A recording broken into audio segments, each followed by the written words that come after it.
Bonjour à tous, ça sent les vacances. Bon, allez, c'est parti pour un quintet, peut-être encore surprise, c'était logique, vous avez vu, moi j'avais le premier, le troisième, le quatrième, le cinquième, hein, mais forcément le tocard, vous l'avez remarqué, il n'est jamais cinquième, il n'est jamais quatrième, le gros tocard est toujours dans le tiercé pour casser tous les jeux de combinaison.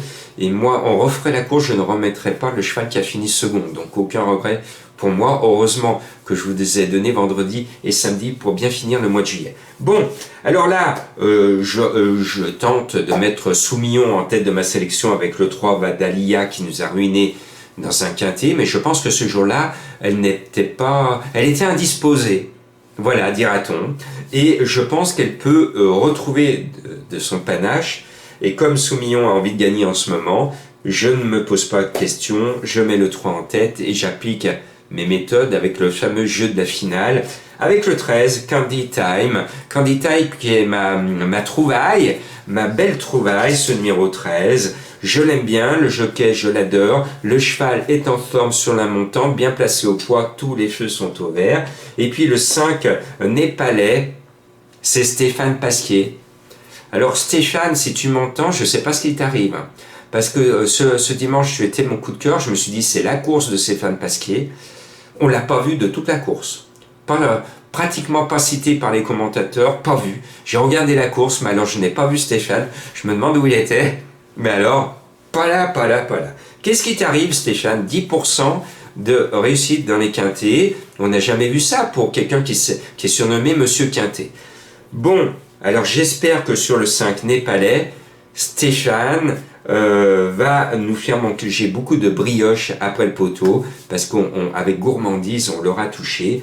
On croise les sabots. Le 8, Ag Lady, progresse à pas de géant. Je l'aime bien, on peut la mettre. Le meilleur du lot, pour une fois, je suis en accord avec Monsieur le handicapeur, c'est Lars Brock qui ne s'est pas trompé.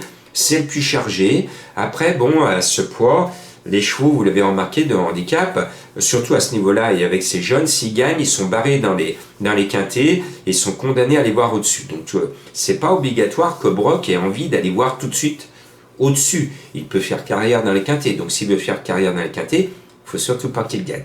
Mais je pense qu'il y a une chance raisonnable de figurer dans la bonne combinaison de votre quintet. Et puis, il y a deux graffages. Je n'ai pas pu mettre les deux. Mais j'ai mis le mieux placé au poids et celui qui a montré sa valeur au niveau quintet. C'est le 14 Nérocas. Je le sens bien, le cheval est bien. On y va. Et puis il y a deux Dubois.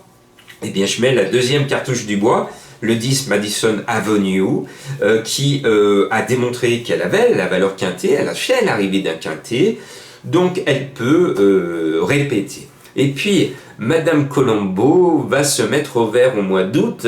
Donc, c'est le dernier cheval de Madame Colombo de l'été, avant de la retrouver le 1er septembre. Elle m'a glissé Diction, le numéro 16, qui va être à Bellecote. Et c'est Maxime Guyon que j'aime bien. Voilà, c'est Freddy Head. Alors, le cheval a beaucoup déçu, deux fois dans les quintets. Sait-on jamais, je me couvre et pour rendre hommage à Madame Colombo, je lui glisse pour cette sélection-là ce numéro 16 Diction. Alors c'est comme dimanche, hein. Il en manque peut-être un, il en manque peut-être deux dans cette sélection. Donc le conseil que je vous donne, parce que le mois d'août traditionnellement n'est pas bon, et l'année dernière je me souviens, mon mois d'août était catastrophique, donc oui, je me vante quand je donne, mais aussi je rappelle à mes fidèles que j'avais fait un très mauvais mois d'août 2020, donc je vous conseille au galop de ne pas jouer, au quintet, au quartet, peut-être au tiercé, mais surtout dans les quintets de galop de cet été, vous allez me faire le plaisir de jouer un cheval qui vous plaît, comme il y avait un cheval qui me plaisait bien ce dimanche, si tout va bien. Eh bien, jouez ce genre de cheval, si tout va bien, il a gagné finalement le quintet, jouez ces noms rigolos, ne jouez qu'un cheval gagnant placé sur ces quintets difficiles, jouez des couplets 2, 3 ou 4 chevaux placés gagnants, vous verrez plus souvent la tête du caissier que d'aller chercher le tiercé compliqué, le quartet compliqué et le quintet introuvable. Voilà, je termine avec ce genre de conseils. Après, on va se retrouver, je pense, je sais pas, en point de suspension au mois d'août. Je vais faire mon maximum pour vous donner sur cette chaîne gratuite mes impressions. Et puis on se retrouvera avec plus d'informations, plus de rubriques, des montages, plus de choses écrites le 1er septembre. Et ça sera le retour également des pronos du cœur pour ceux qui veulent s'abonner. Donc rendez-vous le 1er septembre. Et puis je ne vous lâche pas en ce mois d'août. Bonnes vacances et bon courage à ceux qui vont bosser en août. Mais moi, d'habitude, je bosse en août et j'aime bien bosser en août parce que on bosse tout dos. Oh, ça fatigue pas en août où là, les autres sont pas là, le patron il est pas là. Bon, on y va tout doux. Donc le mois d'août, c'est le meilleur mois pour travailler généralement parce que voilà. Et puis dès qu'on sort, il fait beau, on peut faire plein de choses quand on nous confine pas ou quand on nous met pas un masque sur la tête, sur le nez. Bon, je referme cette parenthèse. Protégez-vous, protégez ceux que vous aimez. Faites ce que vous voulez aussi, faites ce que vous voulez aussi, parce qu'on perd nos libertés. Soyez libres de vos choix dans vos jeux et dans votre vie. Freedom, freedom, freedom, bonne été.